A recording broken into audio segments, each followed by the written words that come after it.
Assalamualaikum warahmatullahi wabarakatuh. Nama saya Rina Rizky Fabian, nomor NPM 12120200034. Kali ini saya akan mempraktikkan bagaimana cara uji ANOVA one way atau uji ANOVA satu arah. Di sini ada contoh kasusnya.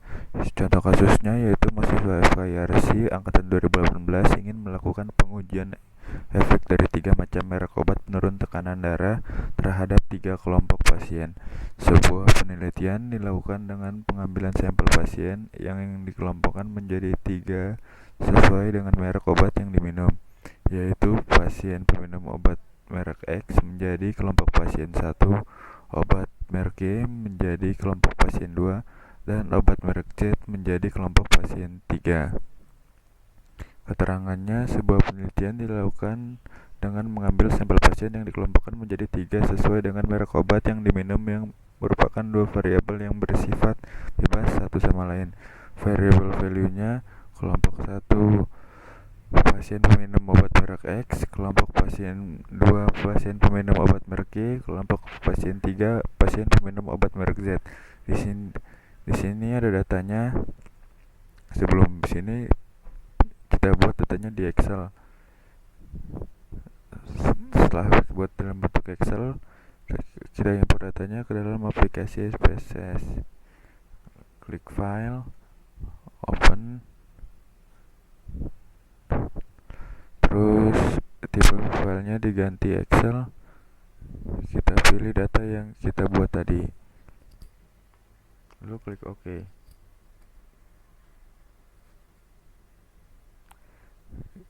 Kita bagian desimalnya di sini kita ganti menjadi 0. Ini juga 0. Hipotesisnya H0 sama dengan rata-rata tekanan darah obat minum X, obat minum Y, dan obat Z adalah sama. HA sama dengan rata-rata keterangan darah obat X, obat Y, dan obat Z adalah tidak sama atau adanya perbedaan. Karena ingin membuat ujian ANOVA one way, pertama klik analyze, compare means, terus one way ANOVA. Tekanan darahnya masukkan ke dependent list, terus kelompok pasiennya dimasukkan ke bagian faktor, lalu ke post hoc, klik Bonferroni dan Tukey, lalu ke bagian option, klik descriptive dan homogeneity, lalu continue dan klik OK.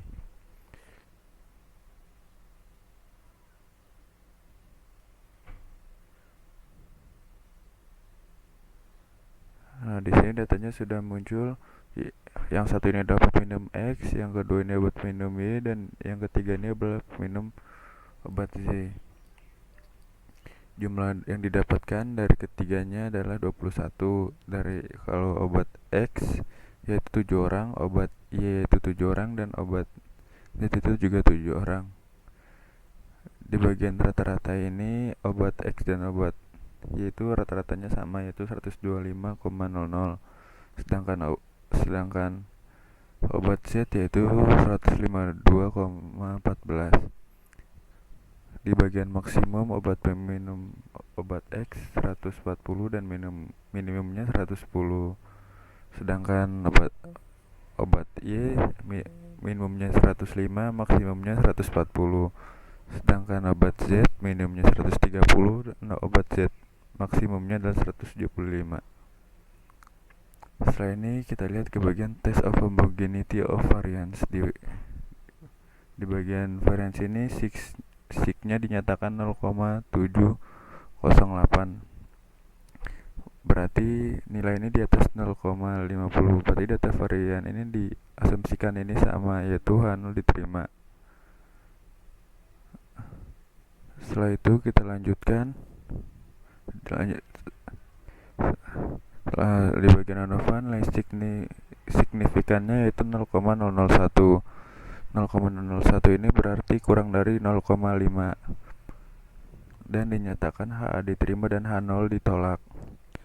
Berarti rata-rata tekanan darah obat X, obat Y, dan Z adalah tidak sama, ada perbedaan.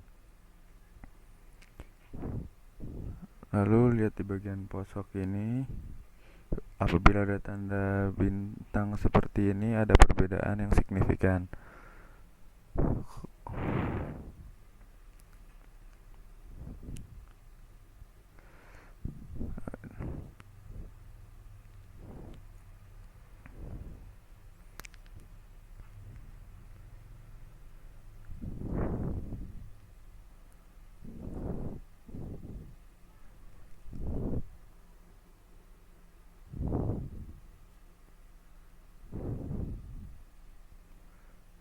Nah, jadi kalau ada yang data yang berbeda signifikan, yaitu ada tanda bintang di sini karena obat X dan obat Y sama nilainya. Jadi dengan contoh di sini di bagian nomor 3, 1 dan 2 ini sama, tidak ada perbedaan. Sedangkan kalau yang ada di obat X dan obat Z yaitu ada nilai yang beda, misal 0, ini bagian 1 0,000 dan ini 27,143. Selanjutnya kita akan membuat uji ANOVA two-way. Kita akan membuat uji ANOVA dua arah atau two-way.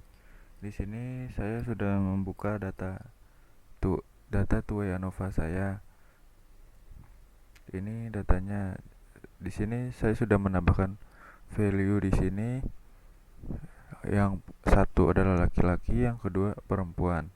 Di sini juga bagian pendidikan saya sudah memberikan value di sini. Yang nomor 1 SMP, nomor 2 SMA, dan nomor 3 adalah S1.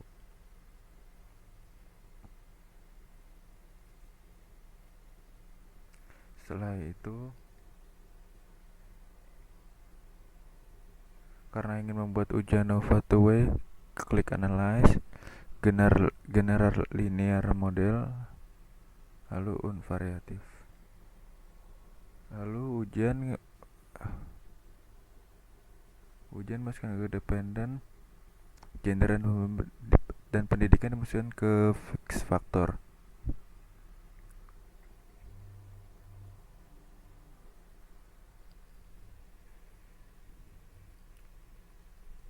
Setelah masukkan data ini, klik bagian plot, gendernya masukkan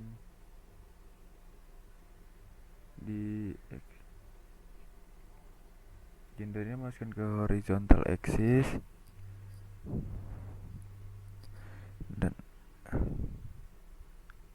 dan ini pendidikan dimasukkan ke spread lines. Lalu kita add. Lalu sudah seperti ini, lalu klik continue, klik posok. Pendidikan ini kita pindahkan ke sini, klik 2K dan continue. Di bagian option juga kita klik lagi, kita pindahkan ke display means, gender pendidikan, dan ini juga. Lalu di bagian display kita klik descriptive static dan homogeneity test. Lalu klik continue, lalu klik OK.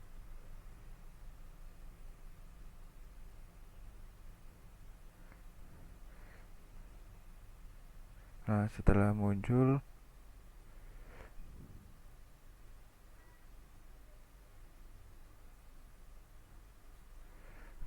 muncul datanya ini, gender 1 laki-laki perempuan, jumlah datanya ada 18, gender kedua itu perempuannya itu nilai datanya 22, lalu pendidikan pertama SMP ada 8, terus yang pendidikan 2 SMA yaitu jumlah datanya ada 20, dan ketiga 3 yaitu S1 jumlah datanya 12. Bagian deskriptif statistik, jumlah siswa SMP ada 7, jumlah siswa laki-laki SMA ada 5, jumlah mahasiswa S1 laki-laki ada 6, dan di bagian perempuan SMP ada 1 orang, SMA ada 15 orang, S1 ada 6 orang.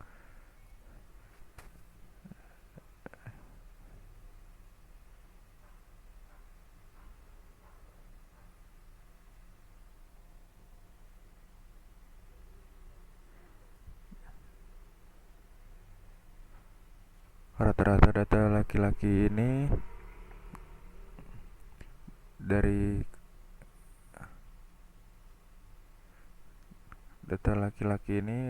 yaitu selalu meningkat dari 3, 4, 7.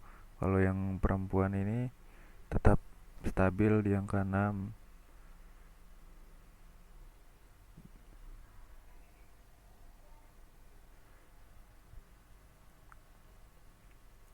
Di bagian Leventhal of equality variannya ada 0,527, yaitu nilainya di atas 0,50 berarti sama atau H0 diterima. Lalu kita lanjut ke analisis ini. Di bagian test of between subject effect, apabila di bawah 0,50 itu berpengaruh, kalau di atas 0,50 tidak berpengaruh. Nilai signya di situ 0,00, berarti 0,50 berarti datanya valid. Kalau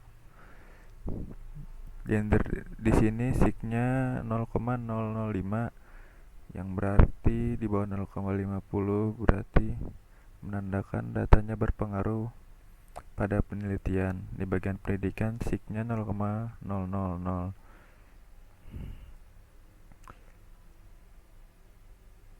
berarti datanya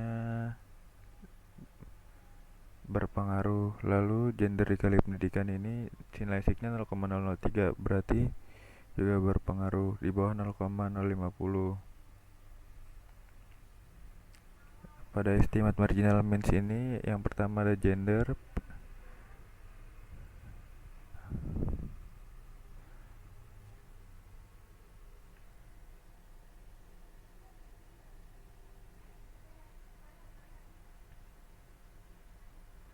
pada bagian post hoc jika ada tanda bintang seperti ini berarti adanya beda signifikan. Semua data di sini ada beda signifikan semua karena ketiga data ini berbeda. Data SMP dan data SMA beda signifikannya min 23,63 ditandai dengan tanda bintang. Bedanya SMP dan S1 yaitu min dan 36,88. Di sini ada homogeneous subjeknya. Di SMP ada datanya ada 8, pendidikan SMA jumlah datanya ada 20, dan ini SMP datanya kelompok 8 pertama datanya 36,88, di SMA 20, di Unsur 2 yaitu 60,50, S1 yaitu dengan rata-ratanya 73,75. Karena tiga data ini SMP dan SMA itu berbeda. Sekian penjelasan dari saya, kurangnya mohon dimaafkan. Wassalamualaikum warahmatullahi wabarakatuh.